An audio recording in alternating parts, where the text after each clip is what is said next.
there will be a huge difference in happiness between the person who's on £20,000 compared to the person who's on 50 and the person that's on 150. There will be some difference between the person who is earning 50,000 a year and 150,000 a year. There will be basically zero difference between anybody earning £150,000 a year or somebody who's earning £2 million a year.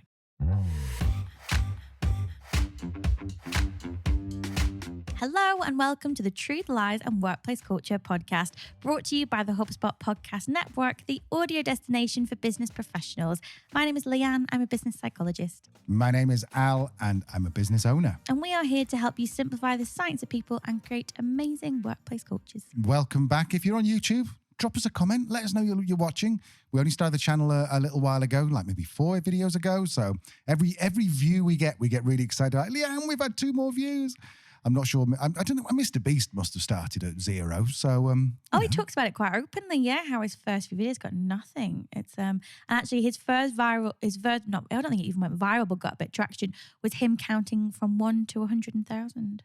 Well, and luckily that's what today's podcast is. So, 1, 2, 3. Talking of 3, this is now the 3rd house in Sicily we've been living in, and the 3rd time we've had to set up our podcast equipment. So, bear with us. You know, we're doing the best we can. Lighting's not super in here, and also I'm standing on one leg, I think, to try and make sure I'm in frame. But anyway, so Leah, what are we talking about this week? Well, this week we are continuing our summer schedule and keeping things a little bit lighter. So this week we are talking about the psychology of happiness. Lovely. And what a lovely subject to talk about over summer when hopefully you've got a bit of time off, bit of downtime. You're doing something to make you happy, whether that's going abroad, whether that's staying at home, whether that's playing with your kids, playing with your dog, playing with your cat. Oh, I suppose you play with cats, really. I think the cats are just quite indifferent to their owners, aren't they? Says the dog owner. Not a cat person, but don't let that put you off. So this is a little bit of a loosey-goosey episode, as Leanne described it, because normally we structure it, but today Leanne's got some notes. She's a psychologist. I'm going to be talking to you about happiness. We'll probably dot in some of our own anecdotes and etc. as we go along. Leah, do you want to start off with maybe defining happiness? I don't know. Well, I thought I'd start off with the news roundup. Oh, let's do that. So it's our favourite time of the week. It's the news roundup. Cue the jingle. So we had some complaints last week that the news roundup wasn't even mentioned, let alone completed. So, after quite a testing week of responding to complaint emails, I thought it was best to just put the news roundup back in. That's a good idea because the poor complaints department team, there's 8 of them who deal with all the complaints, and they were just overwhelmed, and we don't like working them too hard, but yeah, they had to pull double shifts, didn't they? Yeah, they did. So it's back, and I have a new word. New word alert. Iliism. I'm sorry, what? Iliism. Now, I've seen The Handmaid's Tale, so I think I know what this is. Please. No, I don't. It just sounded like something from The Handmaid's Tale, like, oh, they are... From Gilead. Yeah, from Gilead. Iliism from Gilead. So Iliism isn't necessarily a psychology term. It's a literary term used to explain how somebody refers to themselves in the third person. But what recent research is showing is that by using this technique as part of our therapy and self-coaching can actually improve not only our wisdom, but also our emotional intelligence and regulation. Am I right? So is this right that I would say Al is happy would make me happier than saying I am happy? Have I got it? Yeah, so it's kind of an extension of previous ideas in coaching to help generate objective thinking, different perspectives, and empathy. So there's a very popular exercise called 2 chairs, which is where you literally move yourself and you go, right, I'm now me, explain this problem. It might be a disagreement I'm having with a sibling. And I will explain how I'm feeling, what I think about it. And then I move to a different chair and pretend that I am said sibling and talk about how perhaps they perceive the situation and what they might say and think and feel. So what this is saying is taking it a step further to do this similar thing, but when referring to yourself in the third person. So what's really interesting in terms of the research is it's been shown that by doing this in kind of a diary format, so keeping a reflective journal, But compared to, so there's two groups, control group wrote about themselves in the first person, second group wrote about themselves in the third person. And what they found is that after 4 weeks, the group that referred to themselves in the third person then performed better in things like reasoning, decision-making, and wisdom-based tests. Very interesting. So if I'm sorry, just want to make sure I get this. So what I shouldn't be doing is going around and talking to people and saying, Al is very happy today. That's not what we're talking about. That'd just be really freaking annoying. No, it's more of a case of, as part of your reflective practice, perhaps referring to yourself in the third person can help you a little bit in terms of that distancing. And it makes sense as well, because I guess it kind of ties a few things together. So we know from neuroscience that that whole transference of taking emotions from our brains and putting them on paper can actually distance ourselves from them and reduce the impact of them. Those of you who maybe have us up loud would have heard some explosions in the background. We're in Sicily, it's midday, and for some unknown reason, they're letting off huge fireworks to celebrate San Sebastian or something. Yeah, I think it is San Sebastian. They do them in the morning as well, which is brilliant. But our dog is very scared, so if you hear him knocking around, that'll be why. But what was I saying? Yeah, extension neuroscience, we know that transference actually helps to distance us from those emotions and process them more objectively and make better or objective decisions rather than emotionally fueled decisions. So this is a bit of an extension of it. Really interesting bit of research, new to me. I'm going to find out more because I think it might be some quite interesting applications for coaching. So yeah, I'll leave a link in the show notes. It is pretty interesting research. Interesting. Also, any of you who are listening or are literary geniuses or genii, can you explain? Because is that the plural? I like it. I don't know. I'm going to use it though. Genii. Explain to us, because I've heard something in my head. I've got something like Homer's Iliad or something like that, and I'm wondering if. Obviously, clearly that's going to be really wrong, but I'm wondering if there's some kind of Greek mythology or Greek writer, and that's where the Iliadism comes from. So I think it is actually. I think it is based in Greek philosophy. Okay. Yeah, bang on. So if you know what I'm talking about, and I clearly don't, then get on LinkedIn, jump on the email, get on Instagram, send a carrier pigeon, let us know what's going on, and what that actually means. Anything else, lovely Lee? Yes, I do. So this story popped up in my newsfeed this week, and to say it was concerning was an understatement. So I'm going to read you a little extract from this article by Huffington Post. So what it said is that Florida, the state in the US, has effectively banned advanced placement psychology classes from being taught in the state. So the College Board said in a statement, "We are sad to have learned that today the Florida Department of Education has effectively banned AP psychology in the state by instructing Florida superintendents that teaching foundational content on sexual orientation and gender identity is illegal under state law." So where this has come from, apparently, is Governor Ron DeSantis, the 2024 Republican presidential candidate, or is running to be. Basically, he is pushing through legislation called Stop Woke Act and Don't Say Gay Law. So what it's basically done is it meant that content that basically any kind of education on racism, sex, gender, sexual orientation has been banned, with the thought that this is corrupting the minds of our young people. I'm not quite sure I've processed this enough to respond to it yet. What are your thoughts? My initial thought is, what the actual fuck? But then, having said that, I am just hearing one side of it. There might be another side of it we don't know. And we're not like super left wokey people. At the same time, we kind of like, I think our worldview is leave well alone, and just let everyone get on with their own stuff. And this sounds like, to me, it sounds like you're saying we can't even mention transgender, racism, whatever in AP psychology because... Do we not need to teach this in terms of some kind of I don't know, in the same way you would around mental illness? That's not my opinion. I think it is all complete bullshit and it's horrifying.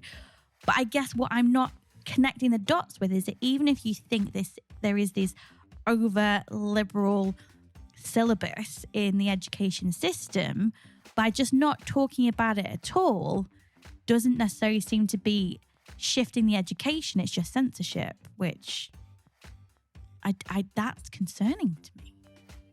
I can't add anything to that. You've put that perfectly, absolutely perfectly. So speaking of education, Truth, Lies and Workplace Culture is now part of Skillding, isn't it, Al? It is. Skillsding or Skillding? Skillding, SKILLDING.com. Basic premise is it's a brand new platform. It's very exciting. And Kevin, one of the co-founders, approached us a few months ago. They kind of saw an issue with podcasts. They love podcasts, huge fans of that kind of content medium, but kind of felt that there wasn't an opportunity or a very accessible or an easy opportunity for people to consolidate the learning and lessons they've picked up from the podcast into practice. So they have developed a platform called Skillding to do exactly this. Yeah, really cool. And I think there's lots of actionable points in podcasts that you kind of forget because you just listen to a podcast when you're doing the hoovering or you're driving or something. This is a really good way to reinforce the ideas behind each episode and actually create yourself a little checklist so that you can go make sure that you are actually implementing all these ideas. I know I must have listened to thousands of podcasts, probably missed out on hundreds of thousands of great ideas just because I was out with the dog and I was like, I'll re-listen to it later. Never do. Yeah, and that's what it is. So it's quite cool. Have a little look. So you'll see kind of the audio of the episode is embedded. You have a different page that will talk about the competencies that you're consolidating and you're learning. It has specific tasks that you can do. You can tick them off as they're done. It's pretty cool. So yeah, go and check it out. And if you would like a free 3-month subscription, all you have to do is leave us a review, hopefully a good one, but it doesn't have to be.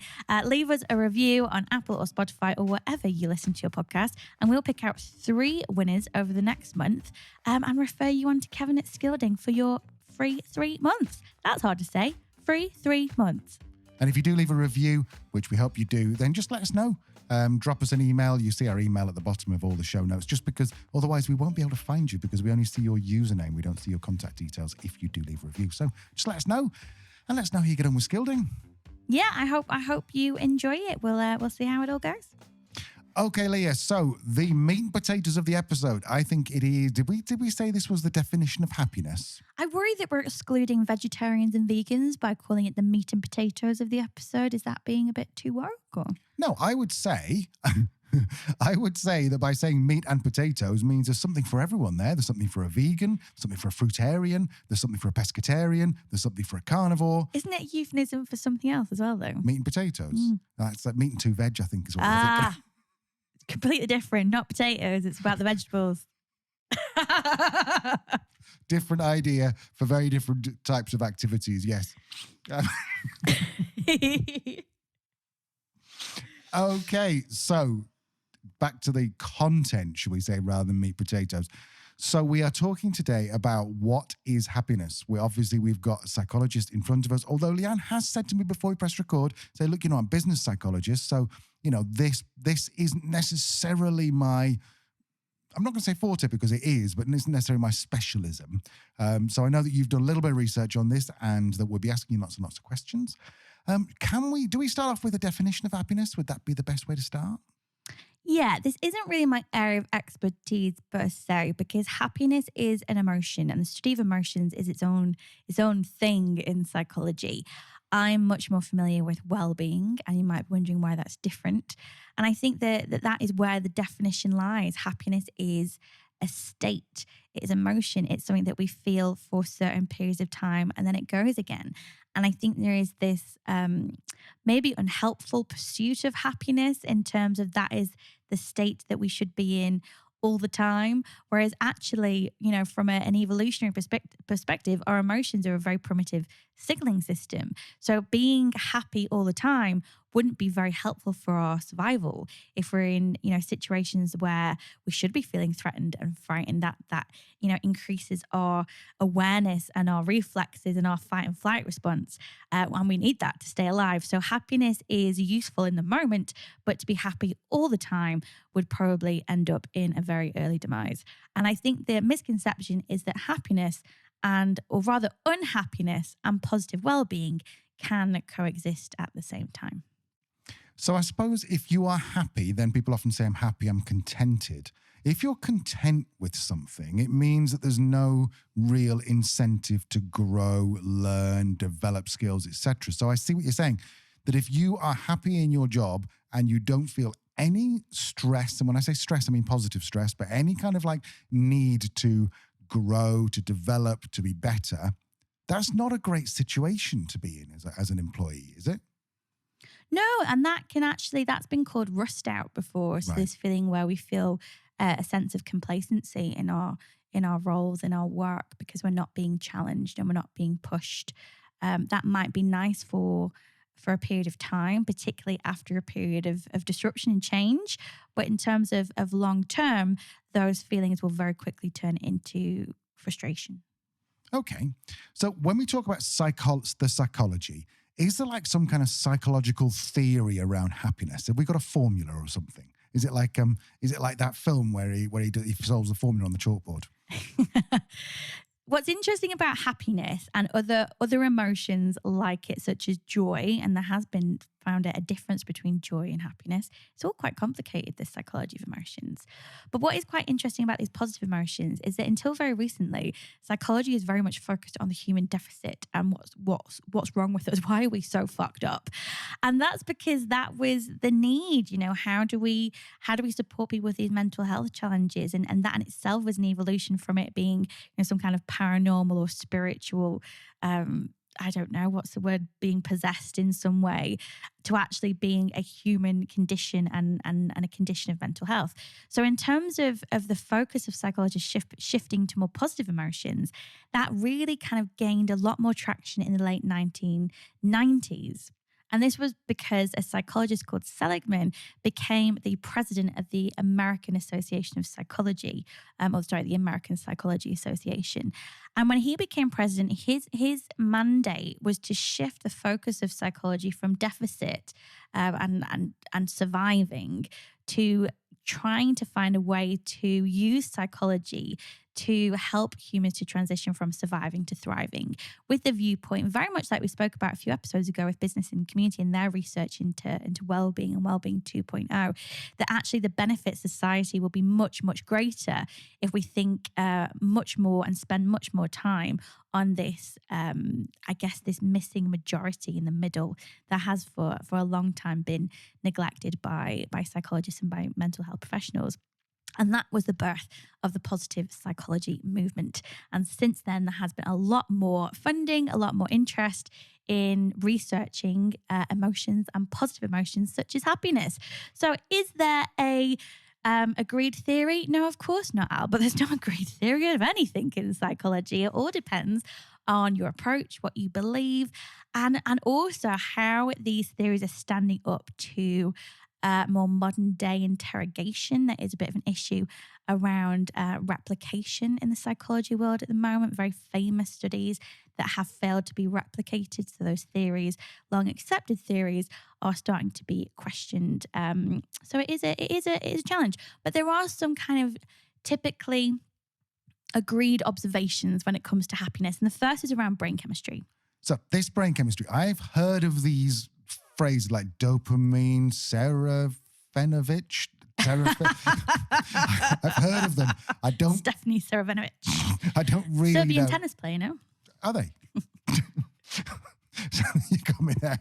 So I don't really understand what they are and what they do, and do you want more of one or less of another? How does it work? Again, it depends on the circumstance, doesn't it? There's going to be some circumstance where you want more of one and less than the other, but kind of to very simply, and again, I am not a neuroscientist by any way, but very simply, dopamine. We've heard of dopamine. So dopamine helps us feel pleasure. So we know that when we're in a state of happiness, our dopamine levels are typically up. Then we've got serotonin. So serotonin is produced when we're feeling a sense of satisfaction or importance.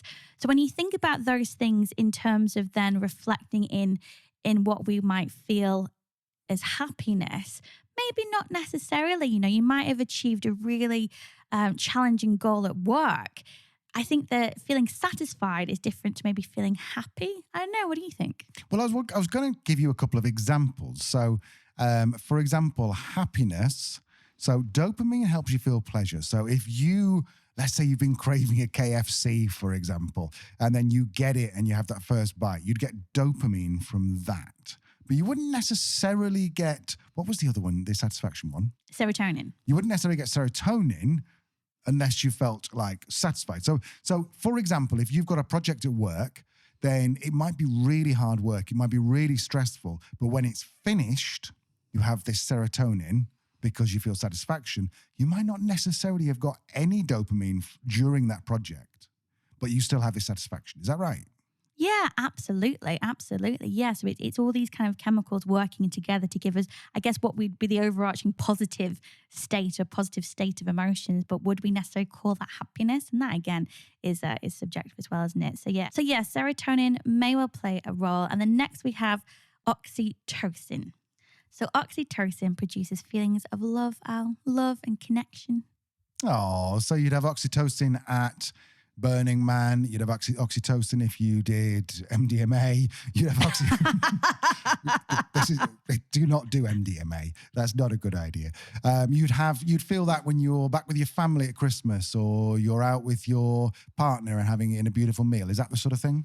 Yeah, absolutely. And typically as well, this is where a lot of the arguments happen in around sex as well. Oxytocin is one of the main chemicals that is released in women when we engage with a sexual partner, which is why we feel this sense of connection. Whereas for the male brain, it's actually much more endorphins, which is our next chemical that is released, and that basically triggers positive feelings when you do something that you enjoy. So not necessarily a sense of connection, but it's that kind of rush that people may get when they're doing something that they enjoy.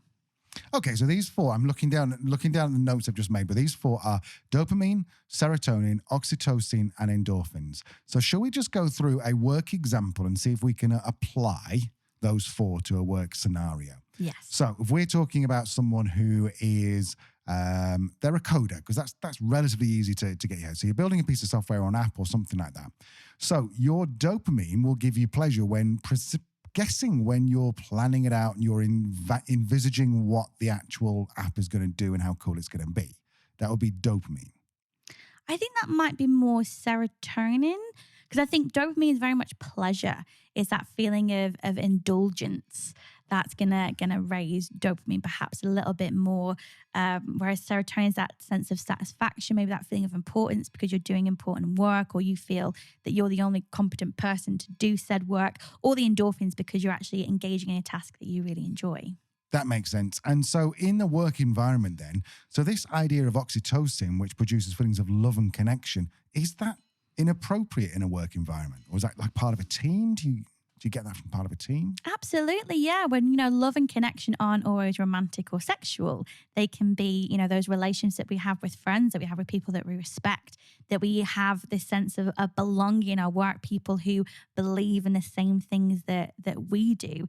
That is very much gonna increase our levels of oxytocin. So we've got these four chemicals. I think I understand them. What's the difference between happiness and well-being? You said at the beginning that one's a state, but you didn't really go into what well-being was. Yeah, so they can coexist. So happiness is a positive emotion, and positive emotions are a construct of well-being. Typically, people who have high levels of well-being feel positive emotions more frequently. But for example, you could be experiencing positive well-being in every aspect of your life, and a close family member dies. You're going to feel unhappiness in that moment, in that state. Is that detrimental to your well-being? Not necessarily. If it is just a temporary state of emotions that you're feeling because of the context of the trauma that you're experiencing. So well-being is a bit more multifaceted. Positive emotions are a part of well-being. We know positive relationships are a big part of well-being. We know that engagement in what we're doing in terms of our social connections, our work connections, that sense of meaning and purpose and accomplishments, feeling that we are achieving the goals that we set out to do are really positive for our well-being as well. So well-being is a bit more multifaceted, and we can be unhappy and experience positive well-being, and probably have bad well-being overall and experience short periods of happiness. For example, when you go on holiday from a job that you really dislike, you are hugely happy on holiday. Is that reflected in your well-being? Maybe not. Really good example. Really good example. So is the argument that we should be striving for well-being rather than happiness? Yeah, because happiness is a state. It is going to come and it is going to go, and it is going to peak and it's going to trough, and it is going to very much depend on many different factors. It's not a destination. It is something that we experience in a moment, and it will come and go. Well-being is something that is part of our makeup, part of our fulfillment with all aspects of our life, and probably the biggest influence in terms of our overall mental health, in terms of nurturing our well-being, whether that be psychological, social, financial, etc. So yeah, happiness, the pursuit of happiness, I think is maybe oversimplified and I guess in the media overhyped. And I think my concern is when you hear people say, oh, when I achieve that, I'll be happy. Once I get that pay rise, I'll be happy. And yes, you might be for a period of time, but it is a state. Happiness is not a destination. So in terms of teams, so we're leading a team, you're leading a team, and you should be much more cognizant of your team's well-being than actually their happiness. That's what we're striving for as leaders. Is that right? Yeah, and I think this is also, I've had clients say to me, well, of course I want my team to be happy, but it's just not realistic because we're going to have fluctuating workloads and periods of stress. And that's not the pursuit in terms of, that's why we don't talk about happiness at work. We talk about well-being at work because there are many different elements to well-being that can maintain our sense of resilience during these periods where we may be unhappy. So yeah, in terms of a work context, I wouldn't necessarily worry about your people being happy, but I would absolutely worry about them having positive well-being. So can we increase? So if we assume that we've nailed the well-being and everyone's happy, sorry, that was a bad choice of words. If we assume that we've nailed the well-being, then can we actually increase the happiness? Is there some kind of dial that we can dial up to increase the happiness? This has been the main focus of the research. And there are a lot of psychologists who don't believe happiness can be increased. Right. And there is a pocket of psychologists that believe that it can. And they quote various different data things, some of which are a little bit controversial. So some studies have shown that in general, these are generalizations from the data, that have shown that typically married people are happier. There is also some research that shows that having children can have a small effect on happiness, but it's actually negative. So people without children tend to be happier. Interesting. And in terms of finances as well, we see a huge difference in the happiness of people who are from low economic backgrounds compared to people who are on about £50,000 to £90,000 a year. It is exponential, the difference, if you're earning £5,000 a year compared to £50,000 a year. What we've kind of found, though, is after 90 upwards, there is no impact on happiness. Do you mean there's no impact on happiness as in if you've got three groups of three people standing in front of you, one who's on 20,000 a year, one who's on 60,000 a year, which is between that 50 and 90 range you talked about, and one on 120. Do you mean that there is no increase in happiness between the 60,000 and the 120, or the difference between the one on 20,000 and the 120,000? So there will be a huge difference in happiness between the person who's on £20,000 compared to the person who's on 50 and the person that's on 150. There will be some difference between the person who is earning 50,000 a year and 150,000 a year. There will be basically zero difference between anybody earning 150,000 pound a year or somebody who's earning £2 million a year. Interesting. Now, I've heard this anecdotally, particularly on Twitter, where I follow a lot of people who are very successful. And yeah, a lot of people, particularly Alex Hermosi, who is one of my heroes, not just for the beard, but he's just amazing. And he says it's a game. In fact, his entire podcast is called The Game. He says money's a game because once you get over a certain period of time, it's a certain amount of money you're earning, you are playing a game to get more, and it's just like being in a casino. It's not that you need more money. He doesn't need to earn another 10, 20, 30 million this year. It's his game plan, and it's how he gets his dopamine, I'm guessing. And his serotonin is by playing the game for dopamine, and serotonin by getting another 10 million, which he doesn't really know what to do with, but it doesn't matter. because he's played the game and he's won. Yeah, and I think this is also where we can see leaders or politicians, especially recently, given the cost of living crisis, falling into this trap of not really understanding or empathizing with the impact it's having on people who are on lower salaries. So I think it was Rishi Sunak, the UK Prime Minister, who was a right twat and said something like, I'm not particularly political, I've voted for all the different parties in the UK. But it was more of a PR bad move. He said something like that people need to hold their nerve with the cost of living crisis, and basically this will pass. Hold your nerve. And I saw a woman phone up a radio show that actually Rishi Sunak was on. I said, you say to hold my nerve. I find that incredibly patronizing for somebody who is actually a billionaire. Rishi Sunak, isn't it? Him and his wife. Because, how do I hold my nerve if I can't afford to buy my kids shoes because they've grown out their last ones? How can I hold my nerve when I'm not eating 2 meals a day so I can feed my child? How can I hold my nerve where I'm having to sit in the cold because I can't afford to put the heating on? I think the difference is because there is such a difference in terms of the experiences and the happiness and the positive emotions that we feel in compared to, as you said, that £5,000 a year to £50,000 a year. Somebody who is in that state of, my happiness isn't increasing the more money I earn, therefore money doesn't equal happiness, is massively overgeneralizing that to people who are on that maybe 50,000 plus. At that level, money doesn't equal happiness. But if you're having to make sacrifices to your quality of life and the what you can provide your children, then yes, that is going to make a massive difference to your sense of not only well-being, but your state of happiness.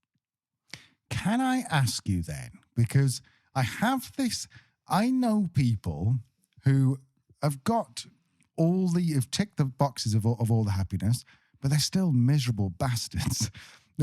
And it seems that no matter how much money they earn, how many friends they've got, they're just always moaning. So is it a genetic thing? Is it conditioning from when you're a childhood? Talk me through it. Nature, nurture, often a big debate. And the answer is always it's a little bit of both. But yeah, a lot of research has shown, and which is why a lot of psychologists think that we can't really influence happiness, is that it is genetic. They kind of almost believe that we have this baseline of happiness that we're born with. And regardless of what we experience in our lives, particularly positively, negatively might be a little bit different as we've discussed already, but particularly positively, it won't necessarily increase, or if it will increase for a short period of time and then it will go back to its normal level. So for example, if I get a new job, I might be like, woohoo, and I feel really happy for a couple of weeks, and then I go back to my base level of happiness. Or I get a new car, or I buy a new pair of shoes. And that's often why these materialistic things are seen with more fleeting states of happiness, because we'll see happiness levels go back to that normal range quite quickly. And this is actually it's been coined the hedonic treadmill, where we are constantly in this pursuit of these highs that never really last that long. So the argument is that yes, it is largely genetic, and miserable people, they were just born that way out. Fair enough. And I mean, a couple of things that I used to do as, when I say a kid, I was probably like 20, 21. I went on a Tony Robbins seminar where you walk across the coals and you chant, and then he makes sure that you, whilst you're in some kind of hypnotic state, tells you about the next seminar you can sign up for, which I don't quite know how I felt about that. But also, I've read lots and lots of books on success, happiness, all that kind of thing. Some of the key things I learned were things like when someone says, "How are you?" Our typical British way of responding is saying, "Not bad," which suggests that, or "not too bad," which suggests that, oh, it's really bad, but it's not as bad as it could be. And so I made a conscious effort for about a year of saying, yeah, good. And I know I came across as a bit of a tit when I first started doing this because I was probably a little bit too emphatic about good. But now when someone asks me, I'm like, how are you? It never occurs to me to say not too bad. I always say, yeah, good. Other things like, I used to think I want this. I used to do my mood boards and say I'm going to have a helicopter and a house and all that. And then when I turned sort of 28, 29, I was like, I don't want any of this shit. I just want to be able to go to the cash point and make sure there's 50 euros that I can take out and go and buy whatever I want. I don't need like all this millionaire stuff. So I kind of like felt like I trained myself Now, is that because, do you think, as a psychologist, that I was naturally probably pretty happy and this has helped? Or do you think that naturally I could have been pessimistic, but this has actually brought me up to a happiness level? Psychologize me, Leanne. Yeah. So the thing about happiness is that it's not only subjective to us as individuals, but it's relative. Right. So there's actually some research that was done, and it's basically framing, and that's why reframing is a really popular technique in therapy and in coaching. So research found that if you asked a person to rate their happiness on a scale of 1 to 5, just that's the first question you ask them. Then you ask them to rate their love life on a scale of 1 to 5. You ask them to rate how well their career is going on a scale of 1 to 5. You ask them to rate how happy they are with their children. Basically, another aspect of life. What the researchers found was that the higher you rated that other thing, whether it be work, family, friends, health, dating, if you rated that highly and were then asked to rate your level of happiness, you would rate that level of happiness higher because you'd given yourself an anchor point for how your life was currently feeling, how you're experiencing your current life. So by saying I'm good, you're reframing that you are good. By things like, gratitude journals. So 3 things that I'm grateful for. It's exactly the same thing. 3 things that I'm grateful for, therefore, how happy am I? What you're basically doing is you're training your brain to be appreciative and in terms of the relativeness of happiness, give yourself a little boost that, compared to perhaps other days, I am feeling more happy today. So the little sneaky entrepreneur in me is thinking that if I was to do if I've made up a survey for my employees, which please don't do that, because use something out there that's good. Leanne and I have got one which you can email us and we'll tell you all about the RX7, but this isn't an advert for that. So if I was making up a survey and I wanted to get good results, then I might start that survey, personalize it for each one of the 20 people and start the question based on something I know they're pretty happy about. So I might say 5 of them, I know they're happily married. So I go, how would you rate your marriage 1 to 5? And then ask them about their job, and that's going to skew the results upwards.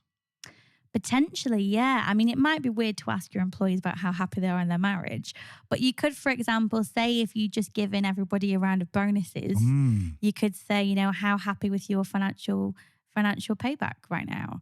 Or, for example, if you've just had a team that has won a new contract in. So, yeah, reframing the entire survey by starting with questions are going to have positive sentiment may well increase your overall employee engagement and happiness ratings. Which we don't want because that would be artificially inflated. Is that right or not? Yeah, it would be. It's not necessarily a reflective picture. It's kind of like, I've had clients say to me, "Oh, we'll leave the engagement survey until next month because we had a really bad month. We don't want that to kind of taint it." It's like, yeah, I get it, because the same could be true. The same effect will happen in reverse. If the better people's dating lives were, the happier they were, the worse it was, the unhappier they were. So it would work the other way. But I guess it's kind of my point of view is like, if you know the worst case scenario, like this is as bad as it could possibly be, then you've kind of got the information you need to make the changes that are going to make a positive impact, isn't it? Whereas if you have this kind of false sense of everything looking better than it is, you might not be as motivated to change it. And like you say, have a false impression of what is actually going on. So we talked about well-being as something in your teams, in your company's well-being is really, really important. Is it down to the leader? Is it the leader's responsibility to increase happiness? Do you think? I don't think it's the responsibility of the leader to increase happiness, because I think that's almost impossible to do in terms of an emotion necessarily. But I think it is the leader's responsibility to create an environment that will promote positive well-being. So what I mean by that is there is always going to be an individual element to well-being and happiness. We know that internalizing achievements helps us overcome feelings of imposter syndrome. Internalizing positive emotions or reframing experiences, for example, like bankruptcy. You reframed that experience entirely and now you describe it as one of the best things that ever happened to you. That in itself builds optimism and hope for the future because you've experienced things change. that in itself is those feelings, hope, optimism, self-efficacy, which is like confidence and resilience, that makes up psychological capital, which is almost like our individual psychological armor against the shit that is thrown at us in this life. If we can work to reframe negative into positive, if we can work to internalize our achievements, and if we can work to internalize the positive things that happen to us and understand that relative happiness, then that will boost our psychological capital, and that will boost our individual feelings of psychological well-being. What that will be absolutely pointless for is if I work in a toxic environment with very high workloads, with a boss who doesn't support me, with no career prospects, with terrible pay, with inequity, bullying, discrimination. It's kind of like, do you remember when Sally said, if all the fish in the lake are dying, you're not going to blame the fish? And it's the kind of the same thing. Like there is no point investing. This is why we get this backlash in terms of wellness washing or resilience training. There's no point in building the psychological capital of the individual if the organization is toxic, because it's not gonna, it's like we said before, it's like using a plaster for a broken arm. Like, it's just not an effective solution. So I don't think you can have one without the other. But in terms of control and influence, in terms of leaders, there are always going to be elements beyond your control within the personal life or the psychological makeup of the people you employ, where their state of emotions is going to change over time, regardless of how good or bad their work situation is. So I think for leaders, what can I control? I can't control how happy my employees are necessarily, but I can control the environment that is likely to result in positive well-being and therefore positive emotions, including happiness. Lovely. I love it when you explain things like this. I just get it, and I hope the listeners do too, because I think from a psychological point of view, you could make this quite complicated by saying, well, Altman et al. In 1956 said so and so, and you don't. You go, this is how it is, and I love that. I have a situation that a scenario I read on Reddit, and I don't know whether this was a good thing or a bad thing that this boss did. So essentially, let's just call this person Kevin. So Kevin had a really bad day. I don't know whether, I didn't go into why I had a bad day, but I'm guessing it was a work-related problem. So boss sent him home a bit early. While this Kevin is commuting home, boss lifts the phone, speaks to Kevin's wife and says, okay, look, Kevin's coming home a bit early. Didn't seem like he had a great day. Again, I'm not sure how you feel about that. But what I'd like to do is I've booked you a table at your favorite restaurant. I've paid for your meal, and I've also paid for your favorite bottle of wine. I've also found my babysitter can come round, look after your kids. She'll be there at 6:30. Your table's booked for 7:30. So when he gets home, will you just rush him off to this restaurant and go and everything's paid for? Mm-hmm. Now, part of me went, oh, that's really nice. The part of me went, oh, I wonder what Leanne would think of that. Is that a sticky plaster? Is that just throwing money at the problem? Thoughts? I'm going to throw that back to you as an experienced Samaritan and coach. If you have an employee who is either you're observing unhappy feelings or more negative behaviors, or has said to you, I'm really struggling, what would you do? The typical reply to I'm struggling is probably to try and fix the struggle. When you've been a Samaritan or anyone who's learned the art of listening like we have, then you tend to go, in what way are you struggling? What are the key problems here? What are the opportunities? That sounded a bit corporate. I didn't mean like SWOT analysis of your problems. But you tend to look at it as if, tell me more about how you're feeling about this, as opposed to let's approach and fix this problem. So I think you're alluding to the point that as a leader, I should be talking to him about why his day was bad and why he reacted a certain way, rather than just trying to solve the problem with a steak and a bottle of Chianti. Yeah, it's getting the whole, isn't it? That empathy is it's having a conversation with somebody and going, yeah, that sounds a bit shit, actually. Tell me a bit more about that. And I think without diving into that, how do you know that your solution is even going to be effective? Maybe this person is really unhappy because he's going through a divorce with his wife. So phoning his wife and taking him out for dinner ain't going to be great. Maybe they're having health problems or they have IBS. So going out for a rich meal is the last thing in the world that they need. Maybe they're experiencing high levels of anxiety. So being in social situations in public is they're really struggling with. Therefore, saying to a busy restaurant isn't going to be helpful. I think there is this misconception that by giving somebody an experience of pleasure is going to necessarily result in happiness. And happiness and pleasure are not the same things at all. As we know, even just from our brain chemistry, they are not the same things. So I think throwing things like that at people, I'm not sure being very effective. I'm not sure it will be greatly appreciated by the person going through that. And I think you're probably going to be wasting your money and potentially losing a bit of trust. I think if you have that scenario, then focus more on what is going on with that person.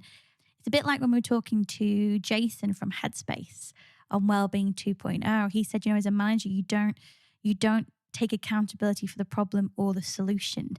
And I think it's the same scenario there. And of course, you want to try and make it better. And, you hear stories of people sending employees on holiday because they've had a particularly stressful period of time. And I think it's really saying, what does somebody actually need in that moment? And I think if somebody is struggling, that might not be the best thing.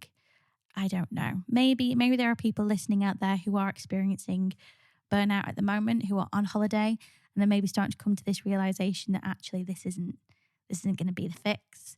It's going to give a bit of pleasure and a bit of happiness, and that emotional state will be more positive for a finite period of time, but it's probably not going to solve the problem. Yeah, and I suppose the other aspect you just made me think of while he was explaining all that was that there is also then potentially a reciprocation. Like the person Kevin who's had been bought this meal, he can't go in then the next day and go, I'm still depressed. I'm still having a shit day. He has to go in the next day going, oh, thank you so much. That was so amazing. Oh, I feel so much better, even if he doesn't, because otherwise he's going to look ungrateful. And so I can see that, I can see all the bad parts of that as well as the nice idea behind it. But okay, interesting. Even if you really simplify it to the point where a boss did that and this person went out with his wife and they had an amazing night, an amazing meal, everything was great. Actually, it's because work was a bit rubbish that this person wasn't happy. They had a brilliant night, loved it, huge doses of happiness and pleasure in that state was brilliant. And they wake up the next day and they go to work and everything's still the same. They've come back to that base level again. So it's not gonna, do you appreciate that one day or one evening of indulgence and pleasure? Of course you do. Has it fundamentally changed how happy I am in my job? No. Interesting. So we've already identified that happiness isn't something that leaders necessarily should be trying to bring to their teams. It should be more about the level of well-being. But so in that case then, should leaders even care about happiness? Is that important? I think leaders should care about happiness and positive well-being, but that is kind of the outcome, isn't it? It's like saying, should leaders care about being profitable? Of course, but caring about being profitable is not going to make a profitable business. You need to take action to deliver that profitability. So I think it's a similar thing with employees. If you want to improve well-being or happiness, you need to take action to improve those levels. And it is those things that you can control. And that is, as we've talked about before, our RX7, you have reason. What is the mission of your company and how does that translate into individual roles within your business? What the relationships like? How are you training your managers to be able to support people during periods of high stress? In terms of professional development, what support are you giving people there? In terms of resilience, how are you helping people build their psychological capital? And often that is about rest and recovery. How are we making sure that people are taking appropriate breaks, that they're able to disconnect from their work? These are all things within the work environment that we can control and we can change and we can make better.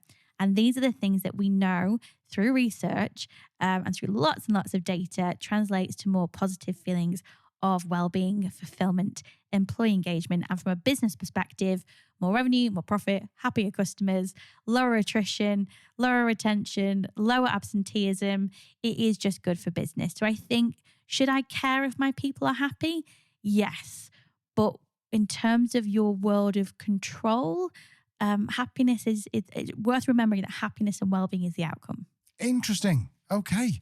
So, any sort of closing thoughts on this? Tools, techniques, resources? Yeah, so I guess that I know it's a typical kind of psychology thing, isn't it? Can we increase happiness?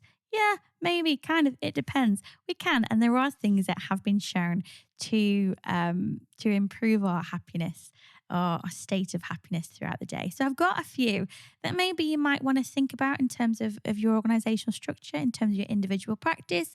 And here's the first one for you, Al. Commuting. Does commuting make us happy? I doubt it. No, it does not. Although, actually, that's not true. The answer is, as always, it depends. What makes us really unhappy is long commutes. So we know that long commutes are associated with lower job satisfaction, lower levels of well-being, increased strain, and poor mental health. We know that long commutes are really not very good for our sense of happiness. But what we have found through the research is that shorter commute times, particularly if we are able to walk to wherever it is we're going, to our place of work, then that is associated with improved psychological well-being and happiness. Interesting. And that does make sense because, yes, if you're commuting for an hour and a half each day into central London, that can't be much fun. Never done it, but can't be much fun. But at the same time, we work from home and there's no real commute for us. So there's no opportunity to listen to a podcast or listen to some music or just get out of the house a little bit. I've heard of people who work from home who have an office and they actually have like a front door key for the office, and they walk out their front door, back in through the back door, and then go to their key and open up their office just because they have that little commute. So that makes perfect sense to me. Yeah, and that's actually what the research found, that it's having this allocated leisure time or learning time, whether it be to listening to a podcast or listening to your favorite radio show or music. So I think there's two things to bear in mind if you are thinking, how could I help my employees have a more positive commute as I'm asking them to be in the office for a certain period of time. I think there are two things. One, bear in mind that, again, if you have a toxic workplace culture and everything's going to shit, helping your people with their commute ain't really going to do much. And what the research shows is that everything needs to be controlled. So if everything is good at home, everything is good at work, financially we're stable, then our commute time will have an impact on our happiness. Otherwise, it's fairly minimal. And I think the second thing really is just to talk to people about it. You know, it is what causes the stress around commuting is the length of time, the busyness, the cost. As we know from our neurodiversity episodes, for certain people, traveling at certain times of day can be very, very stressful. So it's things like, will it make a difference to my team member if they start work at 10? They would do 10-6 instead of 9-5, because that gives them periods of time where they can commute. Will it be better for them to work at home on certain days when it's not as when they're the kind of the busy times for commute? Or in terms of cost. So for example, if you've got somebody you've just recalled back into the office, they're getting the bus into work because the tram is £2 more a day and it adds an hour into their journey. I mean, is that a big investment? Maybe, £10 a week on a member of staff to halve their commute time and potentially increase their happiness? I think it's worth a conversation. What do you think? Yeah, totally agree. That makes perfect sense. And it all comes down to this idea of having conversations with people. And it's such an arrogant point of view if you as a leader think, oh, I know what the problem is, it's commuting, so let me fix it by giving everyone extra £10 a month or £10 a week or something. The commute could be the favorite point of someone's day because they get away from their family or they get away from their wife or husband or partner. It's just individualization, and just don't assume you know the answer to the problem. Learn more about the problem. What else you got, Lee? Random acts of kindness. This is a very viral thing, I think, isn't it, at the moment, and has been for a long time, and certainly something that a lot of organizations, I think, are adopting, random acts of kindness. It is a really powerful way of improving our happiness. Our brain chemistry changes when we engage in random acts of kindness. And what's interesting is that actually it seems to have a bigger effect on the giver of the kindness rather than the person that receives the kindness. It increases our serotonin, our oxytocin, our dopamine changes. These things have scientifically been shown to increase our state of happiness, to give us a little spike. Which is really nice. Again, of course, this is all comes from a positive psychology. And what positive psychology means is we're starting at a really nice, comfortable level of mental health and well-being. And we're talking about how we could go from surviving to thriving, how we can kind of put that cherry on top of the well-being cake. And a lovely cherry is random acts of kindness. Again, if you're coming from a place of deficit, random acts of kindness are not going to have the same impact and the same effect. So again, and I think there isn't a silver bullet. It's not a case of, I will really improve my workplace culture by introducing random acts of kindness. But my staff can't get a GP appointment for 4 months and they're really struggling. Do you know what I mean? It's relative. Am I over-labouring this point now? Not at all. I'm a huge fan of that. And we've done this before. Remember we were sitting in Belgrade in Serbia and we saw a couple who remind us a little bit, I think, of us when we were first dating, although they're a bit younger, I think maybe in very early 20s. And you could see that they ordered a bottle of wine and you could see that the way that they were handling it showed they've got so much respect for this wine. And so he was like, pouring a little bit for her. She was tasting it. They were talking about it. It wasn't just like, plonk, there we go, bosh. And so when we paid, we asked if we could pay for this couple's wine as well. And then we left because we didn't want the reciprocation. We didn't want someone to come up and go, thank you so much. We just left. And I like to think, and maybe they were really angry, I don't know, but I like to think that someone's gone, that was really nice. And they're not around and and maybe they've done a random act of kindness. And I know for a fact that didn't improve our day. Our day was really great, but that made us happy all day. And I've thought about that quite a lot since then. And I hope it brought them a bit of happiness. That's really interesting thing about happiness is that it can be retrospective. So recalling a memory like that will give you a boost of serotonin and will increase your levels of happiness. What else you got, Lee? So finally, a little exercise I've mentioned before, vitals. This again is based on Seligman and positive psychology. So these are vitals. The first one is values. So basically, if your values are in alignment with the organization you work with, then that's going to have a positive impact on your happiness and your well-being. The opposite of that is it can lead to what is called moral burnout. So if your values are misaligned with the organization you work for, it will have a detrimental impact. So understanding your values is a really important way of assessing, I guess, how a job might be suited to you, how an environment might be suited for you, and leaders making sure that those values are really clearly stated and, as we know from last week, enacted. The second vital is interests. So this is making sure that our interests are being fueled. So this might be something that leaders can't necessarily control.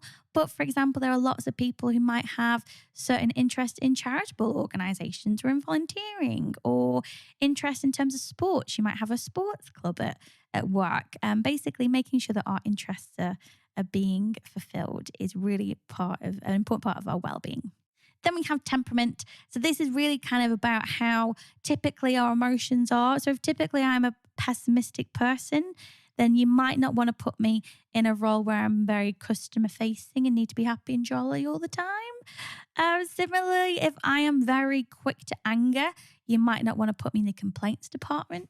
There's lots of different things like that. So really understanding kind of our typical emotions and how how our temperaments are can help us understand the types of environments we're likely to thrive in. A is around the clock. And this is kind of just what does our perfect day look like? So if you are a morning person, getting to work at 7 o'clock and leaving at 3 might be your absolute dream because that's when you're at your best and you perform at your best. On the other hand, it might be that you suffer with insomnia, which is a very common affliction for people who are neurodiverse. Therefore, being more of a later afternoon, evening person, you're going to be much more productive and effective in your work. So understanding kind of how you like to operate the time within your day can be really helpful. Then we have life goals. It's about making sure that our current environment or our current context, current role is actually aligned with what we want to achieve more generally in our life. What this is really kind of thinking about this broadly as well. So I've talked to some coaches who are looking for new roles about this. And if one of their life goals is to have a family, then it is a case of, we'll look at the maternity and paternity policies of the organizations you're going to, because that's going to reflect how much they value family. And is that life goal aligned to the environment that you're going to be working in? So you can think about that kind of a bit of outside the box as well. And then finally, strengths. What am I good at? What do I enjoy? What do I want to be doing with my time? How do I want to leverage the things that I'm good at? And the idea is, from a positive psychology perspective, if our vitals are in alignment, if they are being served, and of course they can't all be met 100% all the time, but if the majority of them are, we are much more likely to experience happiness. If our vitals are completely misaligned and not being served by the environments that we're in, we're very likely to experience high levels of stress and potentially burnout.